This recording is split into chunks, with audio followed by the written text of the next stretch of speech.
നിയമസഭയിൽ സൂപ്പർ സ്റ്റാറായിട്ട് തിളങ്ങി നിൽക്കുന്നതിനിടെ മുഖ്യമന്ത്രി വി ഡി സതീശന് കഴിഞ്ഞ ദിവസം ഒരു കയ്യബദ്ധമുണ്ടായി. മൈക്ക് ഓഫായി ഇല്ല എന്ന കാര്യം അദ്ദേഹം അറിഞ്ഞില്ല. അദ്ദേഹത്തിൻ്റെ ഒരു സ്വകാര്യ സംഭാഷണം മൈക്കിലൂടെ പുറത്തു വന്നു. അത് അദ്ദേഹത്തിന് വളരെ ക്ഷീണമുണ്ടാക്കുന്ന ഒന്നാണ്. കുട്ടനാട്ടിലെ MLA അവധി ചോദിച്ചാണല്ലേ? കുട്ടനാട് MLA റജി ചെറിയാൻ കേരള കോൺഗ്രസിൻ്റെ സ്ഥാനാർത്ഥിയായിരുന്നു. അദ്ദേഹം ചമ്പക്കുളം മൂലം വള്ളംകളി 29-ാം തീയതി ഈ വരുന്ന തിങ്കളാഴ്ച. അപ്പം ആ ദിവസം കുട്ടനാട് താലൂക്കിൽ പ്രാദേശിക അവധി പ്രഖ്യാപിക്കണം. അത് അവിടുത്തെ നാട്ടുകാരുടെ ഒരു ആവശ്യമാണ്.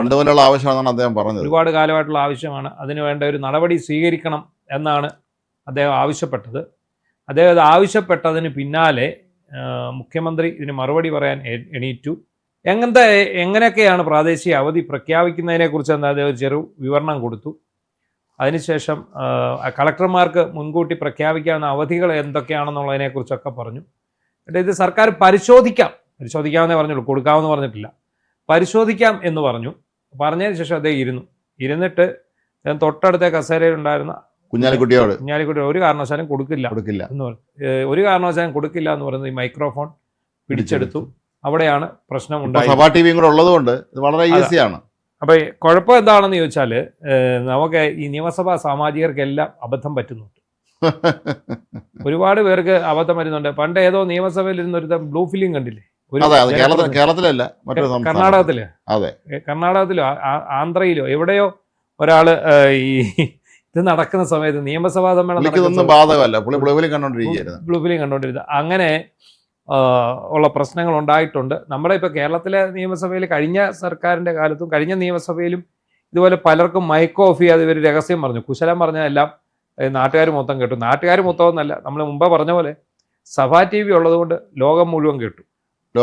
മാത്രമല്ല, നമുക്കറിയാം സഭയ്ക്കകത്തും സഭയ്ക്ക് പുറത്ത് അന്ന് KPC പ്രസിഡന്റായിരുന്ന K. സുധാകരൻ സതീശൻ വരാൻ വൈകിയപ്പോൾ അത്ര സഭ്യമല്ലാത്തൊരു ഭാഷയിൽ ആ ചങ്ങായി ഉടനെ കിടക്കുന്നു എന്ന രീതിയിൽ സംസാരം നടത്തിയത് നാട്ടുകാരെ മുഴുവൻ കേട്ടു. അതുപോലെ എല്ലാവരും ഈ ചാനൽ ക്യാമറകൾ ലൈവ് ആയിരുന്നു എന്ന് തോന്നുന്നു. ഇത് മൊത്തം ഇടത്തേക്കും പോവുകയുണ്ടായി. അങ്ങനെ ഒരുപാട് അബദ്ധങ്ങൾ രാഷ്ട്രീയക്കാർക്ക് പറ്റുന്നുണ്ട്. ഇപ്പം നിയമസഭയിൽ ഇത് പതിവാണ്. മിക്കവാറും ആശാമാർക്കൊക്കെ ഇതിനെക്കുറിച്ച് അറിയാൻ വയ്യാതെ അബദ്ധം പറ്റുന്നുണ്ട്. ഇത് അങ്ങനെ തന്നെ ഒരു പറ്റിയതാണ് മുഖ്യമന്ത്രിക്കും. എന്തായാലും അത് വലിയ ചർച്ചയായിട്ട് മാറിക്കൊണ്ടിരിക്കുകയാണ്. കാരണം ഇത് 3 ദിവസം മുമ്പാണ്, നിയമസഭാ സമ്മേളനത്തിന്റെ 2ാം ദിവസമാണ് ഈ സംഭവം. 23-ാം തീയതി അല്ലേ? 23-ാം തീയതിയിലെ സമ്മേളനത്തിലാണ് 23-ാം തീയതി നടന്ന 2ാമത്തെ ദിവസം നിയമസഭാ സമ്മേളനം. ഇത്തവണ പുറത്ത് വന്നിരുന്നില്ല, ഇപ്പോഴാണ് ആരും ശ്രദ്ധിച്ചിട്ടില്ല. ഇത് ഏതോ ഒരു സ്വകാര്യ യൂട്യൂബ് ചാനൽ അവര് ഇങ്ങനെ ഈ സഭാ TV കണ്ടപ്പോഴാണ് അവരിത് ശ്രദ്ധിക്കുന്നത്. അത് നമുക്ക് പോലും ഒറ്റ നോട്ടത്തിൽ അത് നമ്മുടെ ചെവിയിൽ പതിയില്ല. ചോദ്യത്തിന് വേണം ആരും ശ്രദ്ധിക്കാറില്ല. പലപ്പോഴും വിവാദം ഉണ്ടെങ്കിലല്ല ആരും ശ്രദ്ധിക്കില്ല. അതിന്റെ പുറമേ നമ്മൾ എല്ലാവരും നോക്കുള്ളൂ. അതാണ് മണ്ഡലത്തിലെ കാര്യങ്ങളൊക്കെ ഓരോരുത്തരും പറയും. ഓക്കെ, അത് അവരെ കാര്യം എന്ന് വിചാരിച്ച് നമ്മൾ ശ്രദ്ധിക്കില്ല. പക്ഷേ ഇവിടെ ശരിക്കും ഒരു അമളി പറ്റിപ്പോയി. എന്തായാലും വി ഡി സതീശൻ മുഖ്യമന്ത്രി എന്നുള്ള നിലയിൽ ഇതിന്റെ ക്രെഡിബിലിറ്റി ചോദ്യം ചെയ്യുന്ന രീതിയിലായിപ്പോയി. ഇവിടെ ഇടതുപക്ഷ ഹാൻഡിലെല്ലാം ഇറങ്ങിയിട്ടുണ്ട്. അതിനകത്ത് ബാക്കിയുള്ളവരെല്ലാം ഇത് ഇതാക്കുന്നുണ്ട്. പൂക്കിയുടെ യഥാർത്ഥ സ്വഭാവം കണ്ട ഇയാള് U-turn അടിക്കുന്നു, ഇങ്ങേരുടെ പരിപാടി ഇതാണ്, അങ്ങേരെ ഒരു കാര്യം പറഞ്ഞിട്ട് അത് വേറൊരു കാര്യം തിരിച്ചു പറയും. പക്ഷെ അതിനകത്ത് നമ്മൾ പറയേണ്ട ഒരു വ്യക്തത വരുത്തേണ്ടതുണ്ട്. കാരണം സതീശന് അവധി കൊടുക്കാമെന്ന് പറഞ്ഞിട്ടില്ല, പരിഗണിക്കാൻ നോക്കാം, പരിശോധിക്കാമെന്നാണ് പറഞ്ഞത്. അതായത് പരിശോധിക്കുമെന്ന് പറഞ്ഞു കഴിഞ്ഞാൽ പ്രത്യക്ഷത്തിൽ പറ്റുകയില്ല എന്ന് തന്നെയാണ് അദ്ദേഹം പറഞ്ഞത്. അത് അടുത്തിരുന്ന കുഞ്ഞാലിക്കുട്ടിയോട് പറഞ്ഞു എന്നേ ഉള്ളൂ. അത് ഈ നമ്മൾ ചൂണ്ടിയെടുത്ത് വിവാദമാക്കാൻ തക്കതായിട്ടൊന്നും സത്യത്തിൽ ഇല്ല. ഉണ്ടോ? അതെ, അങ്ങനെ വലിയ സംഭവം പുള്ളി പറഞ്ഞിട്ടില്ല. ഞാൻ കൊടുക്കാം എന്ന് പറഞ്ഞിട്ട് അങ്ങോട്ട് തിരിഞ്ഞ് ഞാൻ കൊടുക്കില്ല എന്ന് പറഞ്ഞിട്ടില്ല. അല്ല, നിങ്ങൾ കാത്തിരുന്നോ എന്നുള്ള രീതിയിലല്ല അദ്ദേഹം പറഞ്ഞത്. അദ്ദേഹം പരിശോധിക്കപ്പെടട്ടെ എന്നാണ് പറഞ്ഞത്. പരിശോധിക്കുമ്പോൾ നടക്കുകയില്ല. അതുകൊണ്ട് തന്നെയാണ് അദ്ദേഹം അടുത്തിരുന്ന ആളോട് പറഞ്ഞ് നടക്കത്തില്ല. നമ്മൾ ചാനൽ ചർച്ചയ്ക്കൊക്കെ വരുമ്പോൾ പലപ്പോഴും ആദ്യം ഇവരും സ്റ്റുഡിയോയിൽ ഇരിക്കുമല്ലോ. അപ്പോൾ പലപ്പോഴും ഇത് ഓണായിരിക്കും. ഇവർക്കത് അറിയില്ല. ഇവരെന്തെങ്കിലും അങ്ങോട്ടും ഇങ്ങോട്ട് വ്യക്തിപരമായ കാര്യങ്ങൾ സംസാരിച്ചിരിക്കുകയായിരിക്കും. ഇത് വേണമെങ്കിൽ പിന്നീട് ഒരാൾക്ക് ദുരുപയോഗം ചെയ്യാൻ പറ്റും. അവിടെ ഇരിക്കുന്ന ഒരു വീഡിയോ ഇത് റെക്കോർഡ് ചെയ്ത് വയ്ക്കാം. ഇത് നമ്മൾ ഒരു ഗസ്റ്റിനെ കൊണ്ട് നിർത്തിയിട്ട് ഇപ്പോൾ ചിലപ്പോൾ തിരുവനന്തപുരത്ത് മെയിൻ സ്റ്റുഡിയോ ഉള്ളിടത്ത് ഗസ്റ്റിനെ കൊച്ചിയിലോ കോഴിക്കോട്ടൊക്കെ ആയിരിക്കും. അത് തിരുവനന്തപുരത്തെ സ്റ്റുഡിയോയിൽ ഇരിക്കുമ്പോൾ ഇപ്പുറത്ത് ഇയാൾ റെക്കോർഡിംഗ് ആണെങ്കിൽ ആരും അറിയില്ല.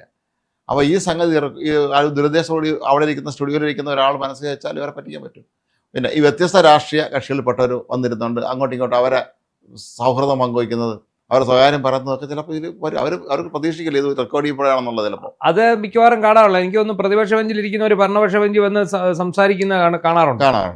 അങ്ങനെയൊക്കെ ചെയ്യാറുണ്ട്. എന്താണെങ്കിലും വി ഡി സതീശൻ അത് പറഞ്ഞതിനെക്കുറിച്ച് ഇപ്പം എതിരാളികൾ ട്രോളുമായിട്ട് രംഗത്തിറങ്ങിയിട്ടുണ്ട്. സതീശന്റെ യഥാർത്ഥ സ്വഭാവം ഇതാണെന്ന് പറയുന്നു. അങ്ങനെ അതാണ് അവരിപ്പോൾ പറയുന്നത്. ഇതാണ് ഞങ്ങൾ നുണേശ്വരം എന്ന് പറഞ്ഞത് ശരിയല്ലേ, അതാണ് കറക്റ്റ്. ഇയാളടുത്ത് MLA അടുത്ത് ഒന്ന് പറഞ്ഞ് തിരിഞ്ഞ് കുഞ്ഞാലിക്കുട്ടി അടുത്ത് വേറൊന്ന് പറയുന്നു എന്നൊക്കെ പറഞ്ഞ് അവരങ്ങ് ആഘോഷിക്കുകയാണ്. നിന്ന നിപ്പി യൂട്ടേൺ അടിക്കാൻ ഇദ്ദേഹത്തിനെ പോലെ കഴിവ് വേറെ ആർക്കും ഇല്ല എന്നൊക്കെ സംസാരിക്കുന്നുണ്ട്. എന്താണെങ്കിലും ശരി, നമുക്ക് ആ വിഷ്വലും ഒന്ന് കണ്ടേക്കാം, അതിന് അദ്ദേഹം കൊടുക്കുന്ന മറുപടിയും. എൻ്റെ നിയോജകമണ്ഡലമായ കുട്ടനാടിൻ്റെ അഭിമാനമാണ് ചരിത്രപ്രസിദ്ധമായ മൂലം വള്ളംകളി. ഇത് 29/6/2026 പരമ്പരാഗത ചടങ്ങുകൾ പ്രകാരം നടത്തുവാൻ തീരുമാനിച്ചിട്ടുള്ളതാണ്. കുട്ടനാട് തഹസീൽദാർ ജനറൽ കൺവീനറായി നടത്തപ്പെടുന്ന ഈ വള്ളംകളി നടക്കുന്ന ദിവസം, അതായത് 29/6/2026 കുട്ടനാട് താലൂക്കിന് പ്രാദേശിക അവധി നൽകണമെന്ന ആവശ്യം വർഷങ്ങളായി ജനങ്ങൾ ഉന്നയിക്കുന്നു. അത് പരിഗണിച്ച് കുട്ടനാട് താലൂക്കിന് പ്രാദേശിക അവധി അനുവദിക്കണമെന്ന് അഭ്യർത്ഥിക്കുന്നു. ബഹുമാനപ്പെട്ട മുഖ്യമന്ത്രി. സർ, ആലപ്പുഴ ജില്ലയിലെ കുട്ടനാട് താലൂക്കിൽ നടക്കുന്ന മൂലം വള്ളംകളിക്ക് മുൻ വർഷങ്ങളിൽ അവധി നൽകിയിട്ടുള്ളതല്ല. വിശേഷ ദിവസങ്ങൾ, ഉത്സവങ്ങൾ പ്രമാണിച്ച് സർക്കാർ ഓഫീസുകൾക്കും വിദ്യാഭ്യാസ സ്ഥാപനങ്ങൾക്കുള്ള പ്രാദേശിക അവധി പ്രഖ്യാപിക്കുന്നതിന് ജില്ലാ കളക്ടർമാർക്ക് നമ്മൾ മുൻകൂർ അനുമതി നൽകിക്കൊണ്ടുള്ള ഉത്തരവിലും അത് ബന്ധപ്പെട്ട ഗവൺമെന്റ് ഓർഡറിലൊന്നും വള്ളംകളിക്ക് അവധി അനുവദിച്ചിട്ടില്ല. പുതിയതായി പൊതു അവധി, നിയന്ത്രിതാവധി, പ്രാദേശിക അവധി തുടങ്ങിയവ അനുവദിക്കേണ്ട എന്നായിരുന്നു പൊതുവായി സ്വീകരിച്ചിരുന്ന നിലപാട്. എന്നതിനാൽ ഇത്തരത്തിലുള്ള പ്രാദേശിക അവധികൾ അനുവദിച്ചിരുന്നില്ല. മൂലം വള്ളംകളി ദിവസം കുട്ടനാട് താലൂക്കിന് പ്രാദേശിക അവധി അനുവദിക്കുന്ന കാര്യം സർക്കാർ പരിശോധിച്ച് തീരുമാനിക്കുന്ന. ശ്രീ പാറക്കൽ അബ്ദുള്ള.